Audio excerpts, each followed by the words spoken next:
دودھ کیول ایک دن میں خراب ہو جاتا ہے، دہی 2-3 دنوں میں خراب ہو جاتی ہے، اس کے بعد بنتا ہے مکھن جو کہ ایک آدھ ہفتے میں خراب ہو جاتا ہے۔ اس کے بعد نمبر آتا ہے گھی کا، جو سالوں سال خراب نہیں ہوتا ہے۔ تو سوچو یہ کیسے؟ کیونکہ یہ سبھی چیزیں کہیں نہ کہیں نکلی تو دودھ سے ہی ہیں، جو کہ صرف ایک ہی دن میں خراب ہو جاتا تھا یا خراب ہو سکتا ہے، لیکن سالوں سال بھی نہ خراب ہونے والا گھی اسی کی دین ہے۔ لیکن اس کے لیے کچھ پریشرم الگ سے کرنے ہوتے ہیں، ایسے ہی ہماری زندگی ہے جس میں کچھ پریشرم الگ سے کرنے ہوتے ہیں، کچھ تپنا ہوتا ہے، جیسے مکھن کو اور آنچ کی آوشکتا ہوتی ہے۔ دودھ کو ابالنے کے بعد پھر اس میں کچھ بوند دہی یا چھاچھ کی ڈالی جاتی ہے، تب وہ دہی میں کنورٹ ہوتا ہے، پھر مکھن نکالا جاتا ہے، پھر مکھن کو پھر آگ دکھائی جاتی ہے، تب جا کے ہی حاصل ہوتا ہے، جو کہ نرنتر ایک طریقے سے دیکھا جائے تو ابھیاس ہے۔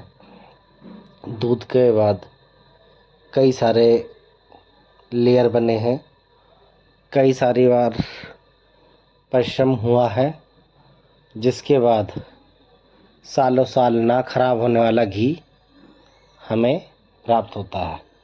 ایسے ہی جیون میں بہت ساری وشیشتائیں ہیں جو ہمیں اچت تاپ کی آوشکتا کے انوسار ملے گا اور ملتا رہے گا، لیکن ہم کہیں نہ کہیں ایک لائن ہے 7 ہیبٹ ہائیلی افیکٹو بکس کے اندر، a winner never a quit, a quitter never a one.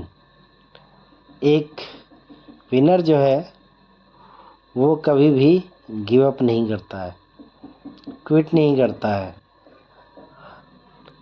اور ایک لوزر جو ہے وہ کبھی بھی نہیں ہو سکتا، کیونکہ وہ ہمیشہ گیو اپ کرتا ہے۔ کیونکہ گیو اپ کرنے سے ہم آنے والی کٹھنائیوں کو یا آنے والی پریشانیوں کو، جو ہمیشہ ہمیں مضبوط بناتی ہے، ہمارے وچاروں کو، ہمارے شریر کو، ہمارے مستشک کو، ہماری باڈی کو اور ہمارے دیکھنے کے نظریے کو، سبھی میں ایک نیا مارگدرشن پردان کرتی ہے۔ لیکن جو لوگ ڈر جاتے ہیں ان چیزوں سے، وہ کہا جاتا ہے نا کہ پتھر تو بہت ہے، لیکن جو پتھر مندر تک پہنچتا ہے لوگ اسی کی پوجا کرتے ہیں، اسی کا سمان ہوتا ہے۔ تو اس پتھر کے لیے بتایا جاتا ہے بہت سے چھینی توڑوں کی بار، بہت سے کاریگروں کے وار سہن کرنے پڑتے ہیں اس پتھر کو، تب جا کے اسے ایک روپ پردان ہوتا ہے جسے لوگ بھگوان مانتے ہیں، اور جس کو ماننے کے کارن لوگ آئے دن ان کے دوار جاتے ہیں اور اپنی نئی نئی ویوستھا اور وشیشتا دونوں چیزیں بتایا کرتے ہیں۔ کچھ لوگ بھنڈارے کروایا کرتے ہیں، کچھ لوگ دان کیا کرتے ہیں، اور کچھ لوگ وہاں سے بھنڈارا گرہن کرتے ہیں، کچھ لوگ بھوجن گرہن کرتے ہیں، کچھ لوگ کچھ نہ کچھ اپنے اور اپنے پریوار کے لیے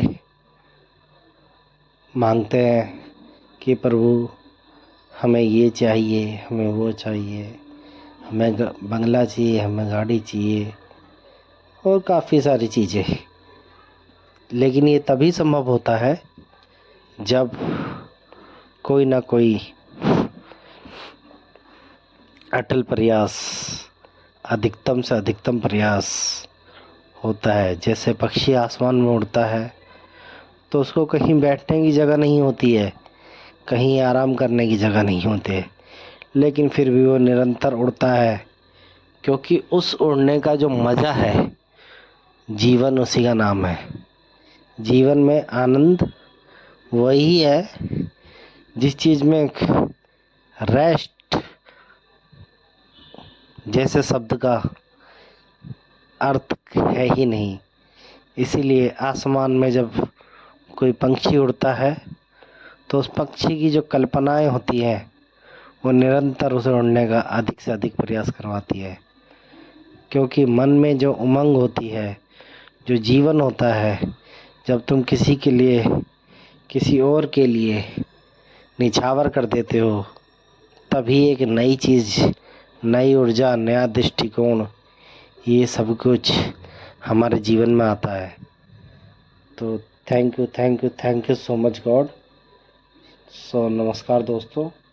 آگے اسی طریقے کی لائنیں اور جیون سے جڑی کچھ نئی ارجا اور باتیں آپ کو ہمارے ساتھ جڑے رہنے کے لیے دھنیہ واد.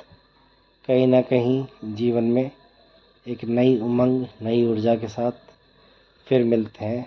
دھنیہ واد.